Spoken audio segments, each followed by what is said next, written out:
Hey, Trigger Happy fam. Hey, Alicia. Hey, Danny, how are you?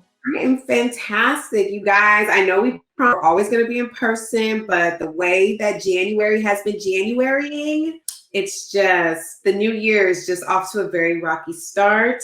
So we are just doing what works, and we appreciate you guys for rocking with us and our guests that have been so phenomenal with our pivoting and our adjusting. So we just want to thank you straight out because I know, sometimes things change and don't nobody say nothing. And you're like, oh, so y'all just not going to acknowledge that you're doing virtual right now? They didn't care about the continuity at all. We care, okay? Continuity matters. We care, and we're going to acknowledge it that we just are making some adjustments right now as we're recovering from things and just trying to do the best that we can with what we're working with. So again, thank you. But season 6 will be back action in person.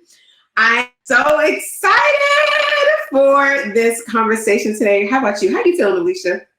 Listen, y'all need to know that, first of all, we spent darn near an hour before we started recording because talking with her was just so soul enriching. Our backgrounds truly are so similar.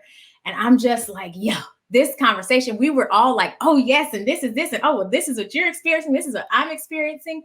It literally was like, and I love sisterhoods. And Danny, we both feel the same way about female friendships. I can already tell y'all this right here, this relationship is going to be a sisterhood. It's such good energy. Y'all about to enjoy the hell out of this conversation. So get you a notepad, a pen, or a paper, or however you like to do things, because this is about to be lit. Prepare yourself. Yes. So please help us welcome strategist and impact entrepreneur Phoenix Jackson. Welcome. Thank you so much for joining us. We're so excited. Yes. How are you doing? How are you feeling? Listen, I'm feeling good because we had that conversation that just got us all just right as rain. I'm feeling good. I'm ready to dive into this very trigger warning conversation, and just ready. And love seeing you two beautiful faces. And by the way, I love the work that you all have been doing with this show. Thank you. Like, you guys have brought on some phenomenal people, and you guys have been vulnerable in sharing some things that I think have been such a mirror to so many women our age and younger and older. Yeah. And this is the perfect time to talk about these things. So I thank you, ladies. I thank you so much. And I would add you to the list of all the phenomenal women on this podcast because we really just have the best. So I love adding you to that list now. Well, thank you. I appreciate it. Absolutely. One of for us, because we do want to, give a trigger warning, although the show is called Triggered AF. So y'all should know that may be some stuff that's going to trigger you a little bit. But this conversation is a little bit of a departure away from the traditional way in which folks speak about trauma.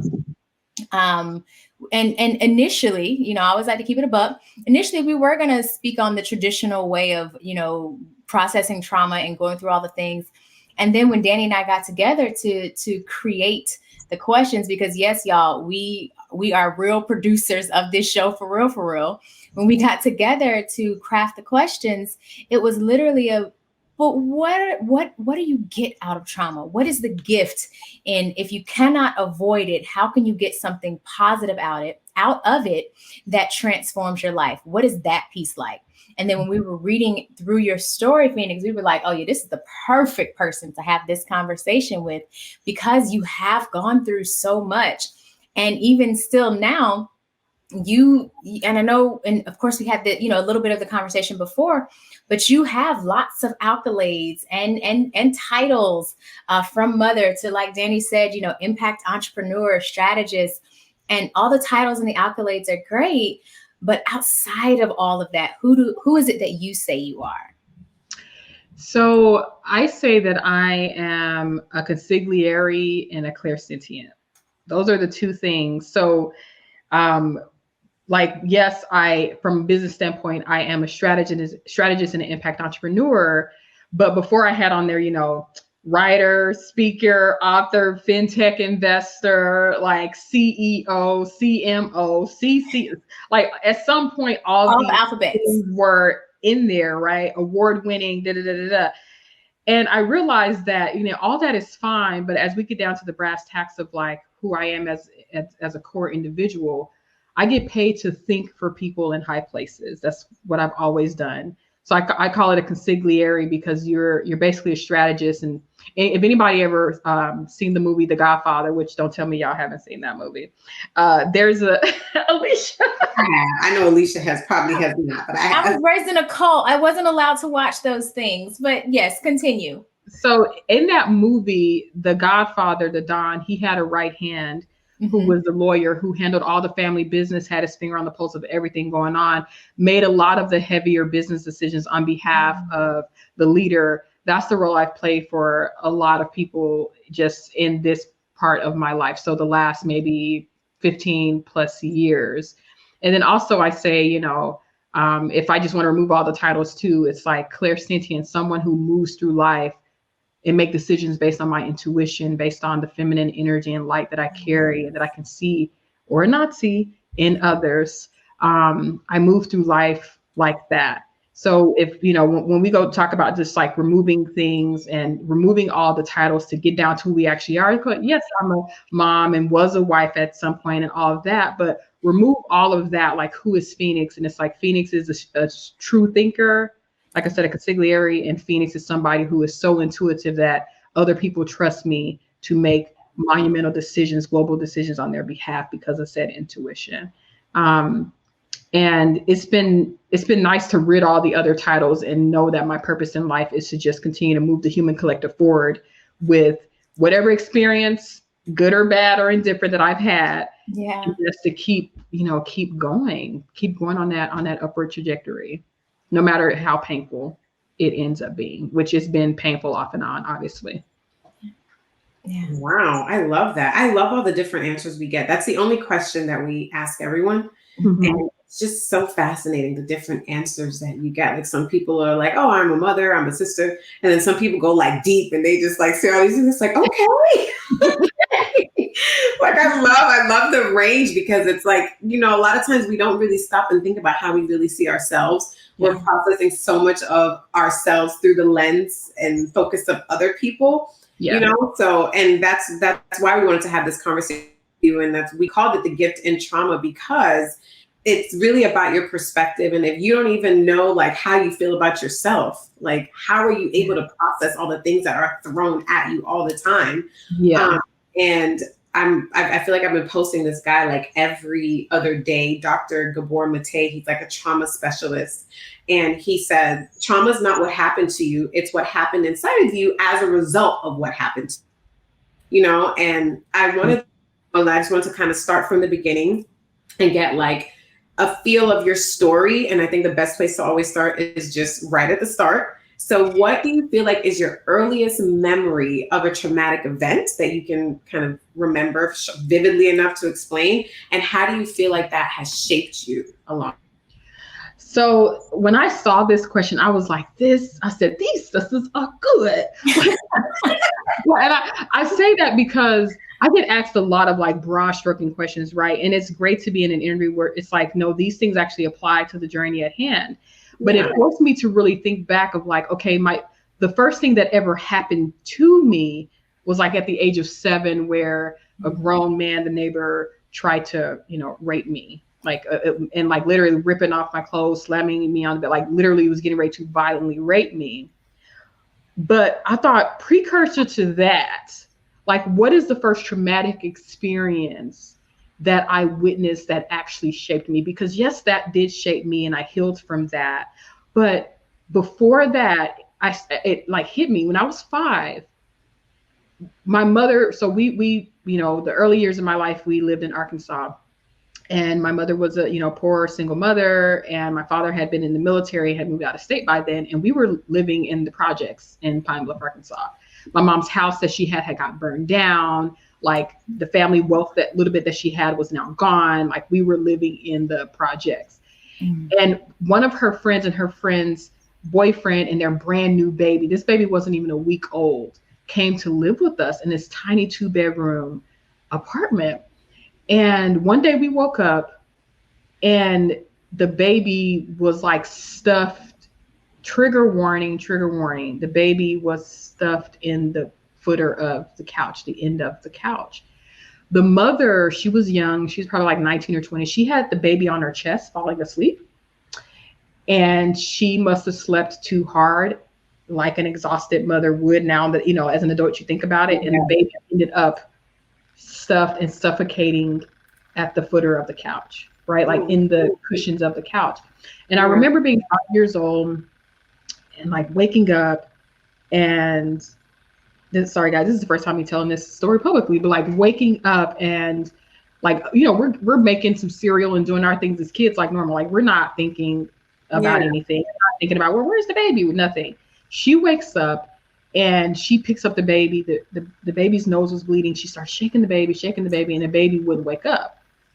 My older sister, who was just a year older than me, so now she's maybe, if I'm 4 or 5, she's, you know, maybe 5 or 6. She calls the police. The police come. Now we have firefighters, police officers, all that in our house, right? And we're like these little kids in our pajamas, like watching this stuff happen. And the baby had passed away. That was the first traumatic experience that I think, that's the first traumatic experience that I've ever witnessed. Yeah. And I remember it so vividly because that's one of those things that stamps into your mind as a kid. Core memory. Yeah. But how it shaped me was that I started to have a bleeding heart from that point on. Like I started to see everything in a medical standpoint of like, oh, like who needs to be fed? Who needs to be healthy? Like, is everybody okay? And like, as a kid, I always wanted to be a doctor until I got into college. And I had my, I was a pre-medical honor student, had a fellowship from the University of Colorado as well for pharmacy, got into like the University of Denver, which was like the top business school in the state, top school and business school. And so I switched to business because I said to myself, doctors only help one person at a time. I want to help people on a massive scale. And when you fast forward, my first health campaign that I ever did for Tri-County Health for like Denver, Colorado and Aurora, Colorado, and just that whole county, the Adams and the Arapahoe and Denver County, was around safe sleep. It was around like in the Black community that summer, like, you know, in 2017 or 2018, 11 babies had died that summer, Black babies, because people were sleeping with their babies in the beds, were falling asleep with their babies on their chest, or all these things. And you're exhausted mother, you're exhausted father. And if you're a single mother, you're doubly exhausted. And so they were not, you know, doing the proper sleep, you know, techniques with these babies, and 11 babies died all before the age of 1. So I was a part of a team that launched a like campaign on billboards and everything of like safe sleep, you know, post-traumatic, like, you know, stress after pregnancy, and all that is like a thing. It's okay. Like, it's okay to have postpartum. It's okay, even post-traumatic, because some births are traumatic. Like all of those things, it was my first campaign. But it was seeded off of the reality of my first trauma. So interesting. No one's ever asked me about that. What was your first trauma? You say our first trauma was seeing a baby pass away, a beautiful child, because of something that could have been prevented. Yeah. And you know what's like, as you were telling it, I had to remind myself, like, don't cry, sis. We can cry. Well, we definitely cry. We definitely cry sometimes. But the reason I didn't want to cry is because I'm learning to focus on the good, the positive that came out of it. Because I too was an exhausted, you know, mom. My ex-husband was in the military. I had a very traumatic birth. I was so tired. My daughter was also allergic to my milk. So she would scream for an hour every time after she fed. And they feed in the beginning, those first 2 weeks, every 2 hours. I mean, it's longer than that, but for her, every 2 hours. And I had her on my chest, and I was sleeping on the sofa because I had to have an emergency C-section, and I couldn't get in my bed because my bed was so tall, but I was exhausted. And I was laying on there, and all I heard in my dream was somebody screaming, Alicia, get the baby, because she had rolled off of my chest and fell on the ground. And I had a stand right next to it that she could have hit her head, and she could have been seriously hurt. And so when you were telling that story, I was like, oh my God, how much of a gift is it that her life was spared and I didn't have to experience additional trauma with, not having my child. Yeah. Because it was my fault. I was I couldn't walk where I'm in pain. My good sister had to sleep here, but there were options, from a bassinet to a something to where she wasn't on me. So to hear that story, and also to hear how even in that traumatic experience, there was a gift, and the gift was what you did to help so many other folks to ensure that their babies got a viable opportunity to live. Yeah. And one of the things, especially in the Black community, we don't always understand, when we're operating in survival mode, because we do have a very painful history, whether folks want to, acknowledge that or not. There is a painful history, especially here in America. And it is a privilege to be able to identify and then also heal from that trauma. But much of the rhetoric, around healing, they make it look so picturesque, where you're sitting on a mat and you're just, going through all the things that have ever happened to you and you're just feeling so great. But it doesn't take into account the extra layer of the Black experience, which unfortunately has been seated in trauma. It doesn't take that into account. Everyone just cannot be a self-healer. So how did you identify that you actually needed help when you finally realized, maybe some of the things that I've experienced have not been, the fruit ain't been fruiting. Right. The fruit not fruiting. So how did you identify that you needed help? And then where did you even begin to find it? So thank you. That's a good question. And I kind of dropped the bomb a bit ago, saying when I was 7, I survived an attempted rape. And the only reason why that he didn't follow through with the rape was because I kept screaming, I'm going to tell. Because that's what a rapist or a molester is fearful of, is the power and the voice of you actually exposing them. Yeah. But then, and that happened. So that happened at 7. And then, my mother went to prison the first time when I was 8. And then my father got custody of us at 8. And then my mother went back to prison when I was 14. And then I got molested when I was 14. And then around the age of and I grew up and saw a lot of drug use and alcoholism and some physical abuse in my home. And I, in the midst of that, I was going to school, smiling, joking, making straight A's, running track, playing basketball, trying to get the hell up out of the chaos. And literally my environment, I always say, was 50% bad at home, 50% good. I latched on to the good. Whereas when I actually had a conversation with my brother actually this morning, we talked about this. He latched on a lot of the bad, and his life went into a different trajectory than mine, because most people actually become their environment. That's why all the stuff that people have around kids, and them kids gonna be all right. No, most people don't have the mental fortitude not to become their environment. They become exactly what they see. Mm-hmm. So just through self-identification. So I was 19 when I really dove into healing, but I was around 17, 18 when I realized something was wrong. And you asked me, what did I do differently? I actually disassociated myself from the Black community and Black pain altogether. I left the church. So I had grown up in the church, and I remember I got baptized at 12. I remember being in church and all the things, right? But I also realized it was around 17 or 18 when I started to wake up and I started to look around and say, wow, there's teen pregnancy, AIDS, drug dealing, murder, us not being educated. Poverty is rising in our communities, but we're in this church praising something that they said we're supposed to believe in. This was my 17, 18-year-old mind at the time, right? Mm-hmm.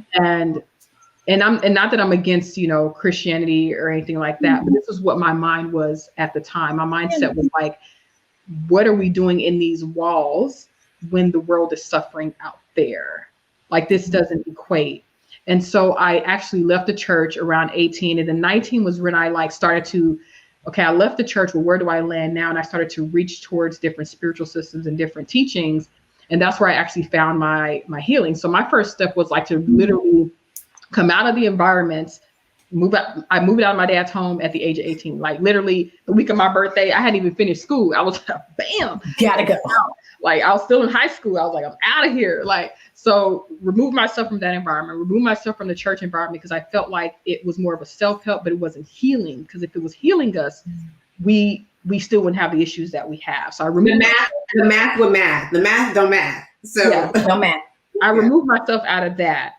And I started to study Islam, Judaism, Buddhism, Taoism. I started to study the Metu Neter, which is Kemetic, mythology, or some people don't know the term Kemetic, or Egyptian. I started to study all these different spiritual systems, Ifa, Dagra. I spent years, and even still today, I still, like, y'all see these books behind me. There's books that spread along these walls down here, and I got some in one of the other part of my house. I would say a third of these books are about spirituality and different means of looking at them. But me stepping into the one that I felt like forced me to dive into myself as a person was Buddhism. That was the one that he didn't want you to worship him. He wasn't no God. He wasn't none of that. He was like, this is about you and your journey and you fixing and healing the broken parts of yourself. And so I learned how to meditate at 19. I learned how to do yoga, heated yoga. I started to go on this trajectory of like waking up and really challenging the things that I saw and understood growing up. I started to eat healthier. I started to just do a lot of things differently. I started to cover my hair, cover my breasts. Because listen, I had them double D's popping out my turtleneck before. I was like, sis, it's cute. I like, my ego was really surrounded in what I looked like. And I shifted all of that. And me meeting my ex-husband at the time, he was a part of that shift as well, because he was on a spiritual trajectory. But like, I literally started to change who I was and release the things that were identified to and attached to the trauma that I had experienced, and again, releasing those environments. And I really went on my own journey of my own spiritual walk with God, my own spiritual walk with the universe. And when I tell you there's nothing like, you haven't felt healing in your body and mind until you have been meditating for a couple of hours and your body breaks out in hives because that energy is leaving you. Like, you have not started to heal until you are doing weekly sound baths around yourself in your home to really cleanse the energy around you, or you force yourself to cover your hair for a while just so you can like step into a space of the world is not interacting with you, you're not interacting with it. You are keeping yourself and just protecting your space while you go on this tender journey of healing. Healing is not pretty, it's not glamorous, it never has been. And had I been smart, I would have like shared a lot of this back way before when people first started on YouTube. But to me, because it's not pretty, it was not something that I was like, oh yeah, come vibrate higher today. Because that's not real healing. Is the tears. Real healing is the shimpa, sitting in the energy that's stuck within your body. Real healing is like uncovering the things that you want to attach yourself to, your man or your kids or it's uncovered. It's like dissecting all of that to sit with your own self. That's healing, and that is never pretty. But I think the first step is removing yourself out of the environment, and two, really looking at what could work for you. Like I know that meditation and Buddhism and really looking at life a little differently, more compassionately worked for me. I had to forgive my molester. I had to forgive my attempted raper. I had to forgive my mother. I had to forgive the people in my life who were chaotic and unhealthy, the alcoholics, the cocaine users around me. I had to forgive all these people because they were functioning the best way they knew how. They didn't know nothing else. Yeah. Right. But I was like, I'm disassociating from this. This is not going to be my ministry. Yeah. Yeah. I mean, thank you so much for sharing that. That's incredible. And sorry if I was long-winded. No, I was like, no, that was awesome. I was just you were locked in. You had said when you and Alicia when you met Alicia, you realized that you guys had so many story, and listening to, I'm like, oh my God, we have so many similarities in that, like so similar in like how I decided to like go on a different spiritual journey. It was the same thing of like leaving the church and like having those same questions of like, this is not making sense. Like for me, the more specific thought process of why I decided to walk away was I didn't see anybody that I wanted to be like. I felt like I didn't see anybody that had a life that I wanted to emulate. And I was like 17. I had experienced a tragic death in my family of like the patriarch of our family, the person that I loved the most died.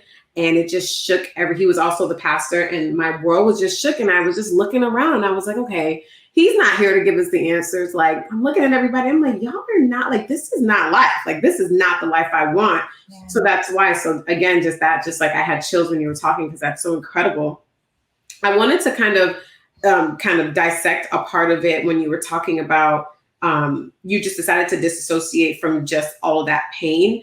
I think a lot of the times, in the question Alechia said, like a lot of the rhetoric is more Caucasian, is more like privilege based.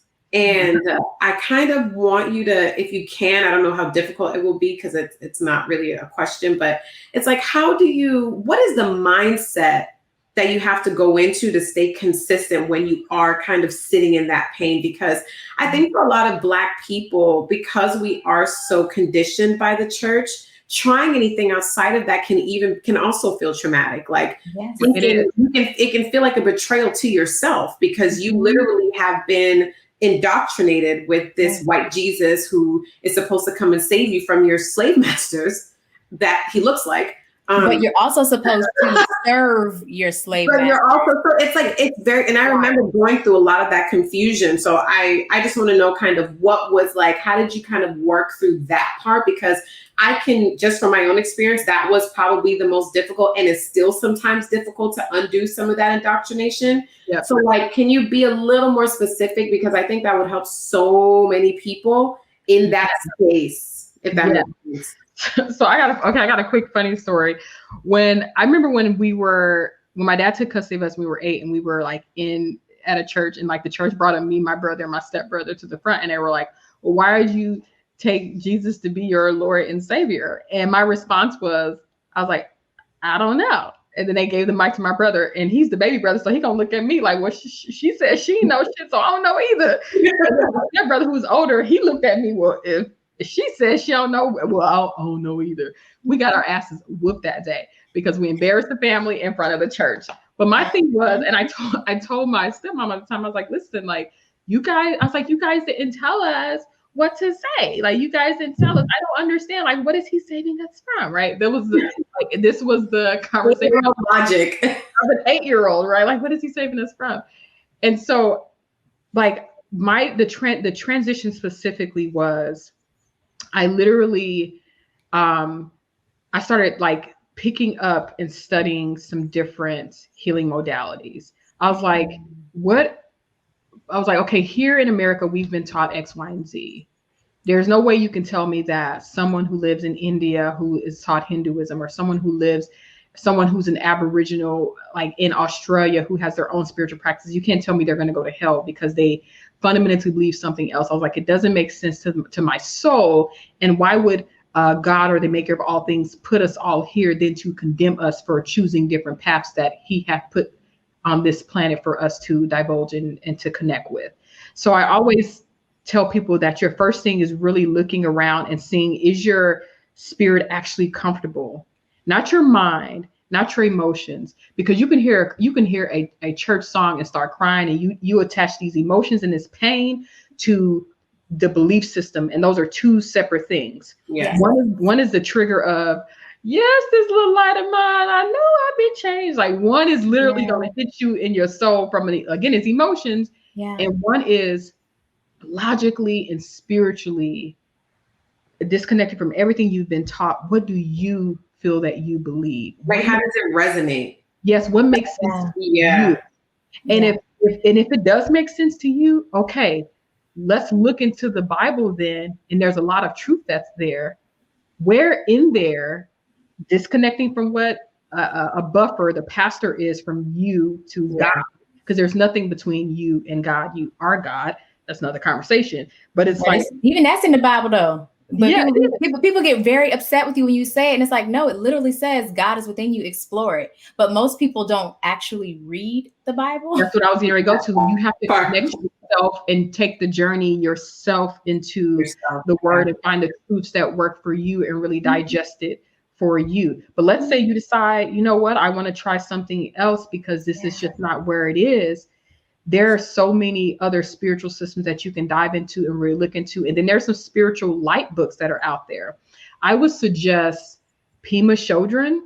She's an author who, and unfortunately, most Black people don't know who she is, but she's actually a Buddhist nun, but she's known around the world, and she speaks to healing of all religious groups. So she's not just like, because she was in Buddhism, like that's what she stuck into. She teaches about like healing and like all kinds of things for everybody. She has Muslims who follow her, Hindu people, like Christian people, like rare amount, but like they follow her too.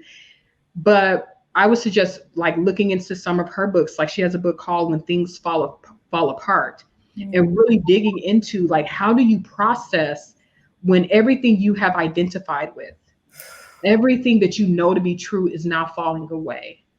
How do you shift that? How do you work in with that transition? Now, I am currently writing a book called Keep Betting on Yourself, Turn Trauma into Triumph. That's going to walk people through clear steps on how to heal, because there's a lot of books on healing, but they don't actually tell you actually how to heal.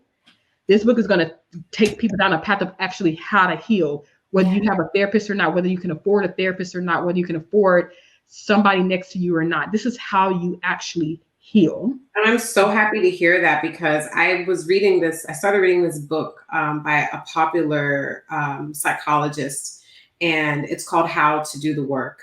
Yeah. And it, you start reading these things, and I'm very interested in psychology and how the mind works and blah, blah, blah. But a lot of it for me, why I wanted to kind of specify where it's coming from, is because, I've had lots of therapists, and sometimes they just, if they're not Black, they just cannot speak to the rage and the level of trauma that is just in our blood. Like, like I have a therapist that I still use now. She's like an energy therapist. She does like body talk and energetic work. And she's just like, God, there's so much rage. And I didn't, but I do wish times that I want to kind of see it and give me the language to process it, which is impossible for her to do. Because she doesn't understand. So it's like, I'm so happy that you're a Black woman talking about these things. And it even is like inspiring me to kind of figure out, like, do I need to like take a deeper dive into making this more like, there just needs to be more Black practitioners and more Black people being available for that, because it's like, it's just, nobody can speak to us and see us in the way that we see each other. It is impossible. Have you heard of Dr. Jennifer Mullen? No. So she's one of my girlfriends, and I'm actually strategizing with her on this thing, right? So remember I told you I was a consigliere. Like I'm not the person who's always going to sit around and talk about trauma, but I'm using my voice and my vessel and my words and communication to influence the person who has a mass following who talks about this. She is a psychologist who is like, her whole platform is about Black rage and demystifying, like shifting the Eurocentric view of therapy and trauma. Mm-hmm. So matter of fact, I'm going to get her to come on you guys' show, because she's phenomenal. Yes.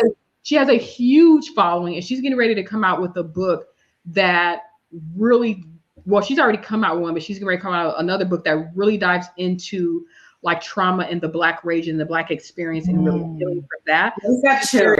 So this is real. So that's a tip. That's a tip for figuring out if something resonates. Your body will literally react without you emotionally feeling. So that's like a very big like note. Like, if you want to know what resonates sometimes before you even process it in your brain, your body will react. Yes, and that is so powerful, because like your gut is real. So I love that I literally got chills all over. Like, yes, this is the truth. Like, listen, she is the truth, and like her book is really going to be truly wrapped around that. It's going to be very different from my book, which is about my entrepreneurial journey in life, and me healing and also being my own boss my whole adult life, and the healing journey and like tips for that. Completely different from her, like being the super expert on like Black trauma and rage and how it shows up. Rage is not always, and this is coming from Dr. Mullen, rage is not always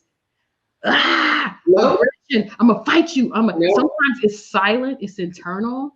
It shows up in the form in the body that I can say, like I've seen with people, it shows up as cancer in the body. Disease, exactly. Right? Like she is the truth on that, and she is really working with like universities and big groups to really shift that Eurocentric concept of therapy, because what we need, and there's not enough Black therapists, just like you said, what we need is totally different than what their traumas are. But white people have a level of trauma too that Black people are very unaware of. And I say that I've been on international boards around suicide prevention, and a lot of our work was licensed all over the world. And one thing that I learned, in the process, was that the oppressor needs to be healed just as much. Yes, I always say that. Or like the abuser, like when people like are getting abused, or someone talks about a narcissist, it's like, how did they become a narcissist? Like there was trauma that creates this kind of personality. There's trauma that the abuser goes through. That's so crazy you just said that, because I was just having that conversation with somebody. Like we focus said it on the podcast. I have, but I had it off like with somebody else, and I was talking about how there isn't a lot of conversation around the why of the kind of abuse from white people and the oppressor. So that's so on point. Well, like we Black men are killing each other at a rate in this country. However, white men are killing themselves at a rate of over 30,000 people. 30,000 white men per year. So it's more of them that are dying than even Black men, and they're doing it to themselves. So when it comes to even like Black rage, we also, I believe, have to have compassion for, I ain't saying turn the other cheek now. I'm saying we got to have compassion for the oppressor, because you can't heal the oppressed without healing the oppressor. You can't heal the oppressor without healing the oppressed. Like it's all ships afloat, really, if America's ever going to be what it really truly needs to be. Which I wish white people would understand as a collective. Like we're all connected. We're all connected now. So we're all connected. It is all. So it's like, it's going to actually click in for them.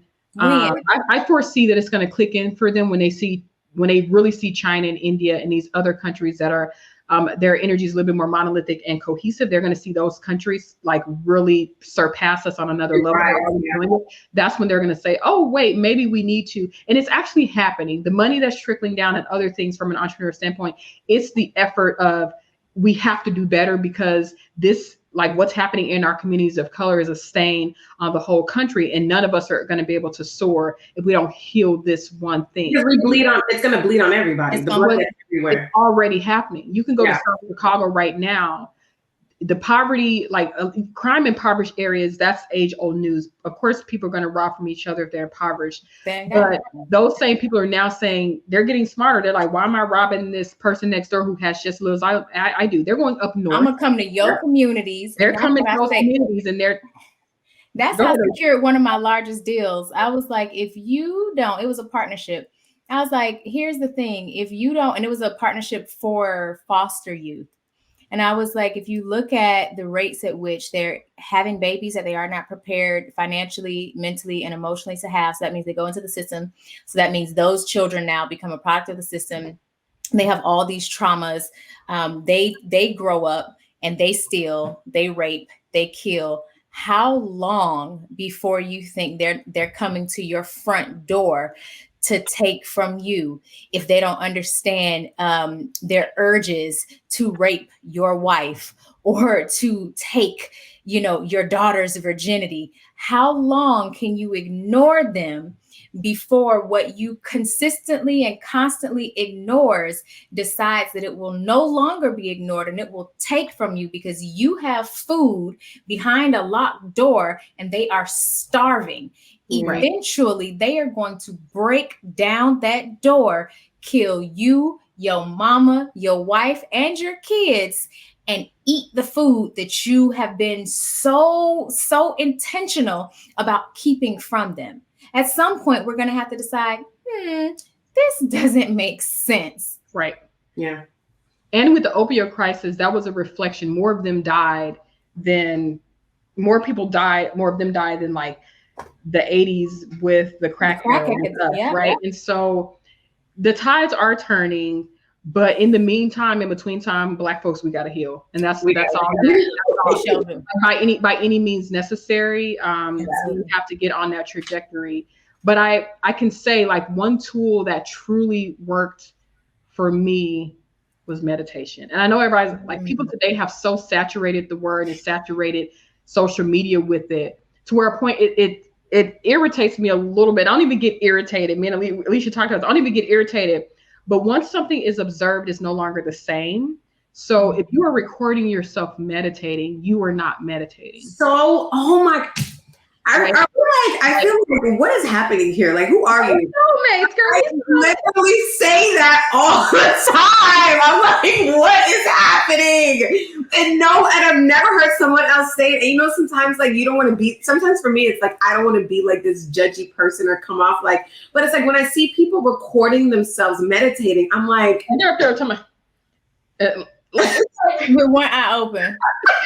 Like, what? I've had friends tell me, Phoenix, like, but you know, like years ago, why don't you teach people how to like meditate? You've been doing it for so long. Like my son was meditating at 2 in a Sangha. So people have always talked like, why is your son so grounded? Why is he so peaceful? Why is he so upright?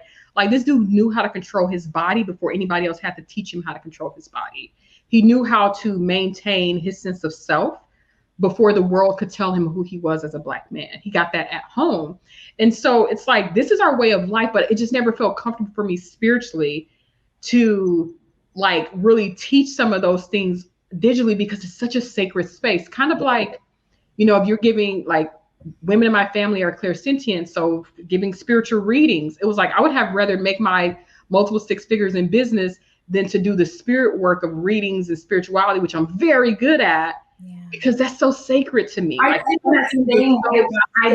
I don't agree with making money off of the gift, but I do agree with using your gift to make money in other ways. But I just don't see how it doesn't somehow get a little tainted when now your motivation and your attention changes, because now you're more, if that's how, and I mean, if that's how you're making a living, like this is how you pay your bills, is by, you know, tarot card reading or doing something where you have to channel and communicate to people. That's how you pay your bills. I know Alecia's like, you know, pastors should get paid. I do think that you do deserve to get paid, but I think you should find a stream of income in a different way. Like it gets tainted. We see it all the time. That's why the church is in the state that it's in right now. Yeah, no, I agree. And that's why I can never use like my gifts, my spiritual gifts in that way. Like I had put on my website for a while and then I like took some of the services. I was like, I don't think I can do this. Like it doesn't feel sacred anymore. And some spaces really are sacred. And my personal Black girl magic is sacred. And I'm sure you use your clairvoyance. All of my friends come to me. All of my friends. No, but I'm sure you use it in business, and it may help you make a decision through that clairvoyance that does maybe help you get paid. But I mean, like, to use it as a service. You know, like it is useful for that. But I just mean like to offer it as a service. Yeah. No, 100% of the time I use it in business. Yeah. Like, I have forwent money that could have been like some easy money, because my spirit told me, ooh, this is going to be negative. This person's energy and mine actually don't coalesce. Like I make a lot of decisions off of my clairvoyant energy. And the times that I did it, the times that I actually went against what I initially felt, every time it went wrong. Every single time. You always say that. Every time. Every time I go against what my spirit is telling me, I pay royally for it. Ooh. I pay royally for it. Yeah, it always bites you in the ass big time. And literally my spirit man, you're mad at yourself. My spirit man be like, but didn't we discuss this? Didn't I say that this wasn't the move and you just gonna do it anyway? Clearly you hard-headed. Okay. Oh yeah, we can be hard-headed. And like, so like going back to what I was saying, like the meditation piece of just sitting down. Now I know there were times I would meditate for like 2 hours in a day. And then I would go do heated yoga, which would be like my way of heated yoga used to, like in at 90 something degree temperatures, it would force my mind to shut the hell up. Yeah. And like you have to be present in the moment. And even if you can just meditate for 5 minutes a day to shut off the distraction of the mind, Black people where Black people are broken more than anybody else in America is that we are heavily juiced. And I use the word juiced, meaning when a song come on our beat, the first thing we doing is like, hey, we starting to dance, we starting to move. We don't even listen to the lyrics. We don't have initial control over our bodies in the way that we need. We are very centrally driven people. That's why like the drum bass, it hits you in your sacral chakra, which is where your sex root energy is. All this music out here that has that heavy bass in there that we dance into, that we pop into, it's why we're so sexual. That music is actually, that drum bass and all that, and that music is actually opening up that sexual chakra. It ain't opening up the heart chakra. R&B did that. It ain't opening up our connection to God and the divine. No, it's opening up that center. And we are juiced. We are distracted and we are juiced, and we're on social media and we're absorbing and consuming on a level that's crazy. Yeah. So me telling someone to just meditate 5 minutes a day, for a lot of people is hard because our minds are so distracted. Yeah. And that's the intention. Distraction is the new crack. So he wants to heal, shut the shit off and actually sit down with yourself, right? Like the reason why we can't have relationships really has to do with the fact that our men are juiced sexually. Yeah. Our women are juiced materialistically. Like this is one of the major reasons why we are not coming together. And it's all so much of a hustle. So when we started off this conversation, one of the things I said was like dissociating yourself from the environment. Sometimes you gotta shut it all off, disassociate if you want to really heal. And healing isn't pretty.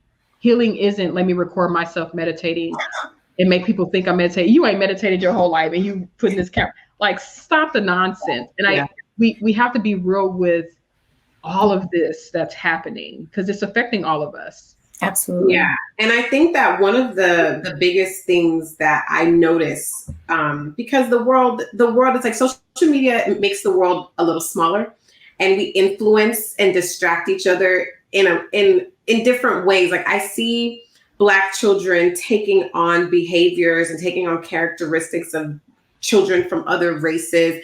I see Black parents taking on parenting practices and behaviors from other races because social media just gives you all this information that you maybe didn't even know existed if you just were talking to the people in your family or on your street. And I think that I know, and I see it all the time on social media, that trauma is demonized a lot of the times, and rightfully so. A lot of trauma is awful and it should not be happening in the world.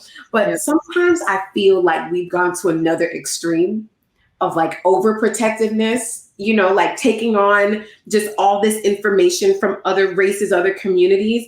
And it results in this inability to cope well when life gets challenging, where since COVID, there's been an enormous spike in Black male suicides that did not exist at this level. Not saying it didn't exist, it's always existed, but at the level that it's at now, it's like it was unheard of in the Black community. Right. And I just think that kind of mixing up everything sometimes and kind of just taking everything from everywhere, as opposed to kind of like focusing and not being so distracted and really honing in on what is really right for us as a community. We kind of just want to take on what everybody else is throwing at us. So like, I wanted to talk a little bit about that because you seem to, and it seems like you started at a young age, just kind of processing things a little bit differently. So I wanted to know, like, how have you used what many people would deem as negative experiences? Because now everything is negative. If your parents yell at you, it's negative, it's toxic. Like everything is like this traumatic event when it's just like, no, your mom just yelled, like, you'll be okay. How have you kind of processed what maybe so much of the world nowadays would think is negative and turned it into something that you could create the life that you want? Because I feel like I'm noticing people being over traumatized or processing things as trauma that aren't necessarily going to grow in the way that I think trauma really can be designed to do, if that makes sense. Yes. And true trauma is always just an opportunity, right? Like, true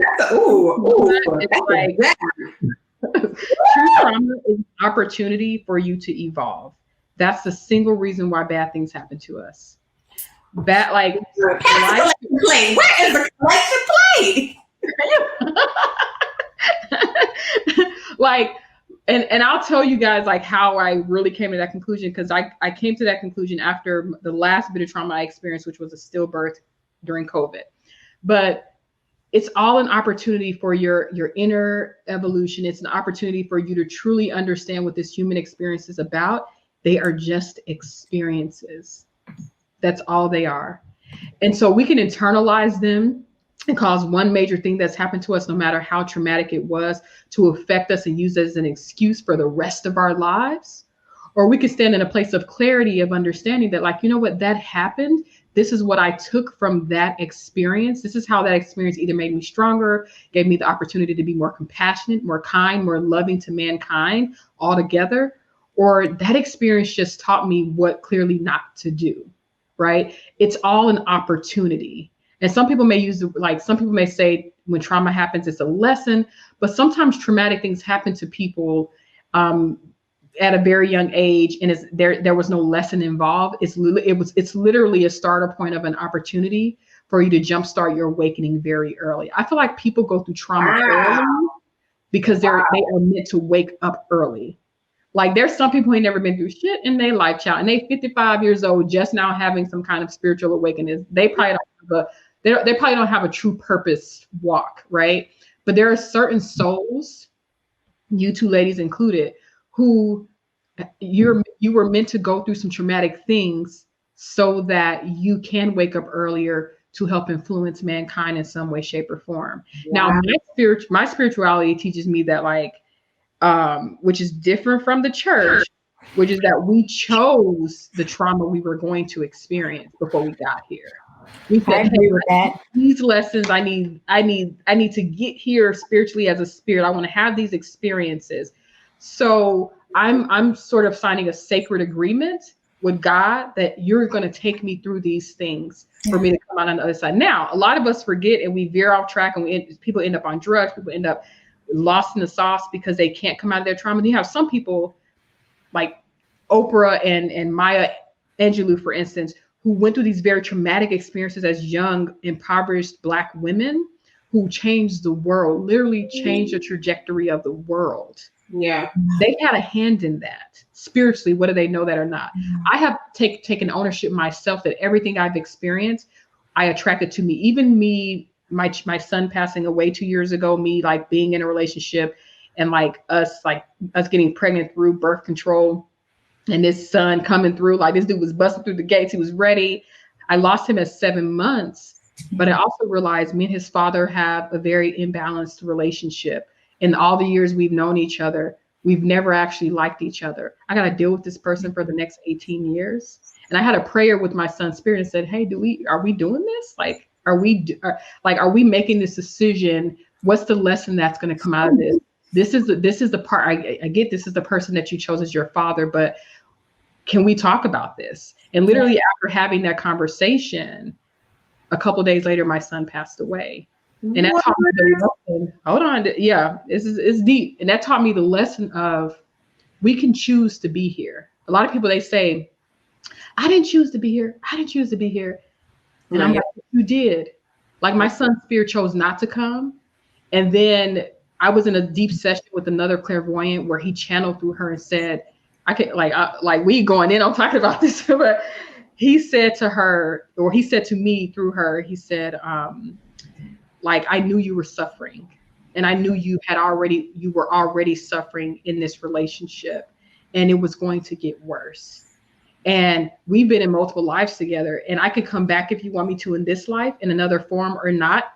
And if you decide not to bring me back through, it's okay. I'll see you when you come home. That he used the word home. He's like, well, we've been in multiple lives together, and this is the first lifetime where you have been this compassionate and this much even of a pushover. And I need you to strengthen yourself and be more direct about what you want in your personal life. Like he snatched my edges. No more edges. Baby boy came through in spirit, and he visits in dreams and all kinds of things. Yeah. But he's not the first spiritual experience that I've had with people who have passed on. Yeah. So as a teenager, I started having these experiences, and the church my pastor, when I went to him, couldn't explain to me why I was having these experiences. Yeah, they say you possessed. And he was like, oh, baby, those are just dreams. I was like, well, my dad's grandmother, who I've never met in my life, was in the dream. I don't even know who she looks like, but when I described her, like, that's my dad's grandmother who raised him. Like, why would she be visiting? Like, but there was a disregard of the ancestors, and there was a disregard of your spiritual guides. Yeah. And because I needed answers on that too, was the reason why I had to leave the church, as well.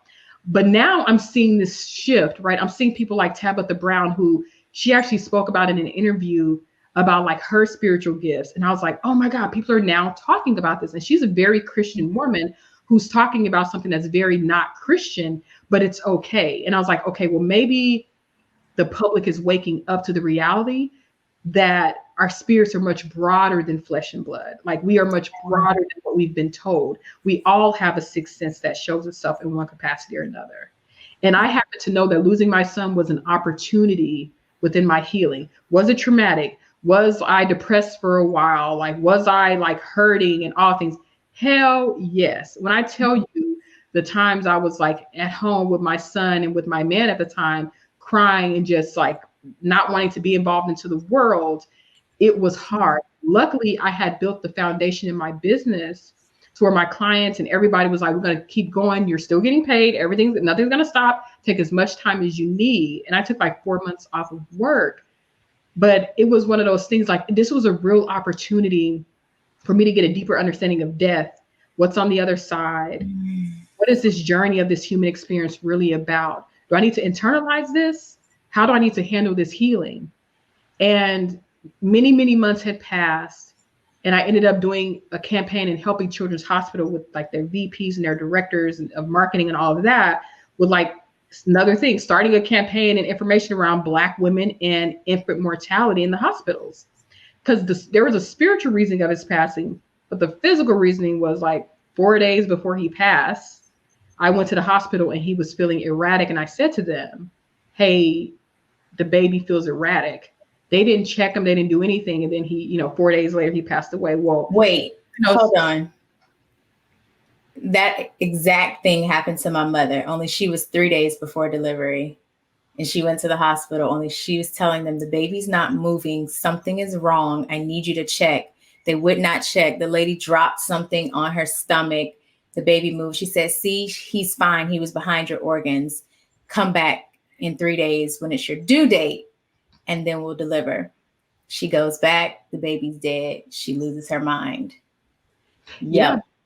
And like, the thing is, it's like, when I started like educating these figureheads on Black women and infant mortality and like the work around it, like they were getting ready to do CAPE simulations, that this stuff they kind of had already a little bit in place before I was assisting them, of like Black women and white doctors, like, Black women, fake blood. Like, what do you do when a Black woman is hurting in the hospital, right? Because there's a complete disregard. And most women didn't have the power of the voice that I had and the access to assist with creating campaign and ideation like that. But then also that particular wing in that department in the hospital that did that to me, they're completely shut down today. Most people didn't have that power to go shut down a whole department where the OBGYNs and midwives, like 2 of them had to retire and 2 of them were restationed somewhere else because they fucked around with the wrong Black woman, Like, yeah. But think about how many Black women's children had died before that, that because those women were like, maybe the sister was on welfare, or maybe the sister was not someone who was well known by the political heads or whatever in the city, whatever. We were on welfare. That they got away with that, right? So I saw that too. Like, once I healed myself and like once my son's spirit came to me and was snatching my edges all the time and really just being there, I realized he's fine. What do I do? What's the opportunity now from this trauma? Yeah. I didn't go around spreading and sharing everywhere to like, hey, like, guys, this happened and this is what we're going to do. I just behind closed doors helped create something that could educate other people, because this shouldn't be happening. And there's some people out there who they lost their baby and they were never the same. They lost my mother. They lost her mind. Never been the same. You lose a part of your soul when you lose a child. Like, I still feel it too. Like, there's a part of me that's forever gone. Like, Phoenix is not the same Phoenix that came out on the other side of that day on June 3rd. Yeah. However, I still hold on to and use the opportunity of holding on to the pieces of me that are still there in hopes that it serves other people so that they do not go through what I experienced, right? But I always say that there is opportunity in the trauma, no matter how bad it is. And I hope that we can get to, as a society, to a place where we can sit down and have conversations with the molesters and ask them what happened to them. Yeah, that's so interesting that you said that, because I came across, because I think like this, where I'm just like, I want to talk to these rapists. Like, I want to have a conversation with racists. And like, there is an Instagram, and there's this like videographer where he does this like interview series called Soft White Underbelly. And that's what he does. He interviews like the underbelly of the American society. So the first one I saw, which, trigger warning, was a mother who had molested her son. Wow. I'm writing that down. Soft White Underbelly. It's on you. So he does his little clips on YouTube, but on Instagram, but the full episodes are like an hour long on YouTube. Beautifully shot. But he's talking to pimps, they're whores. He's talking to a lot of people affected by opioid. He's talking to meth users. He's talking to rapists, like everybody. So the one that I saw that got my attention, she molested her son.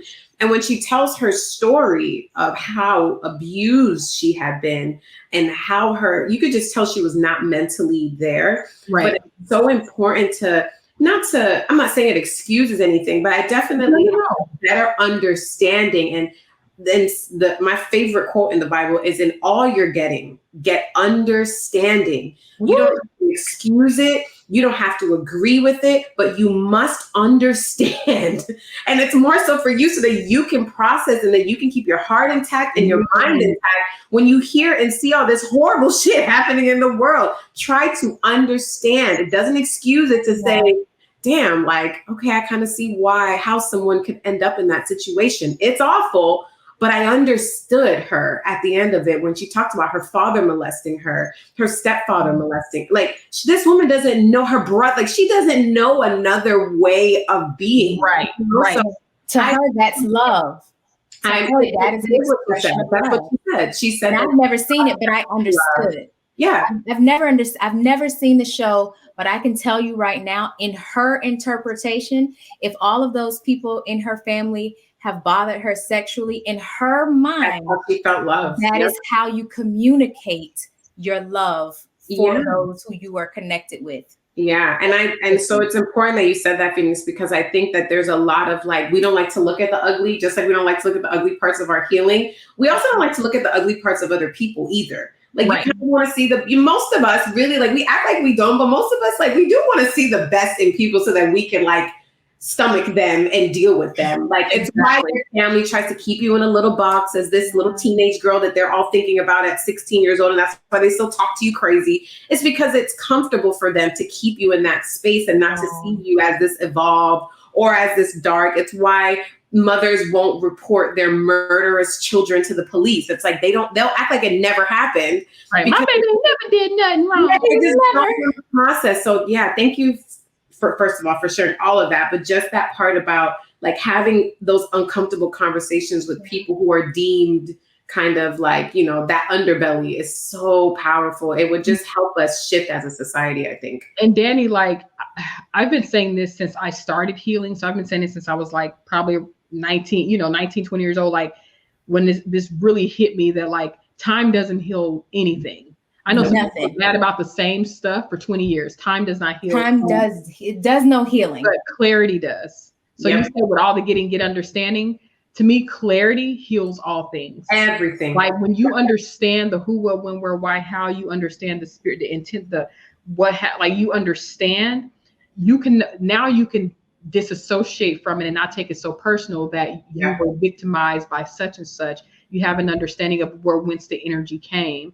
It's that alone can be the healing that someone needs. Having clarity and then using that clarity to gain compassion is the key. The biggest part of healing for anybody. And then the forgiveness just comes right along with that. Oh man. it's so easy to forgive when you get the clarity, you find the compassion in that clarity, because it's like, wow, I understand.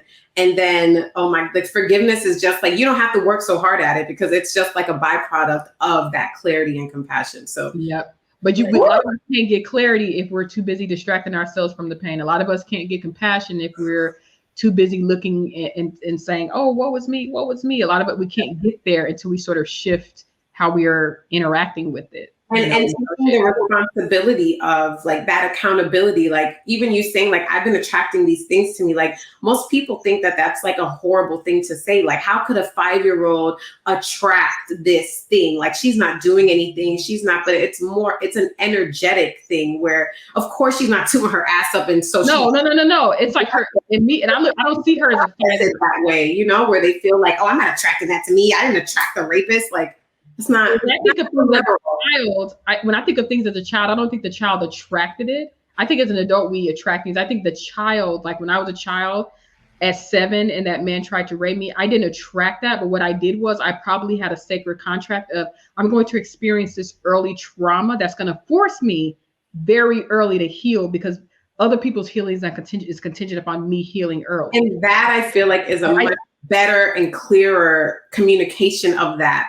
Where I hear sometimes people say, oh, you attracted that because of this, and that. It's just like a 5-year-old did not, like, no, they did not, guys. Like, that's not what happened. But I can understand that way of thinking of this contract you have with your creator for what your soul needs to go through so that you can ascend and, you know, do all the things you need to do. So, yes. Woo, this was good.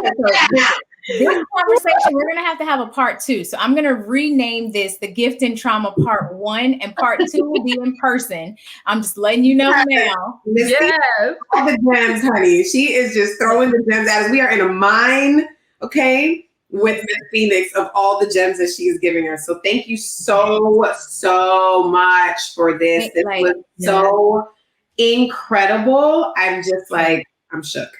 Thank you, ladies. And thank you for being a safe space where I can just talk, right? Like, I'm getting better at just speaking the truth and not caring how people perceive it, because it's my truth and it's healed a lot of people. So like, hey, if it works for you, it does. And if it doesn't, that's okay. Yeah. But there's something to be said about folks who create safe spaces to have such conversations, to dig in, to really like share, be vulnerable, and talk about the things that maybe a little bit tough to broach. So I appreciate you, ladies. I love you, ladies, just for your we love you.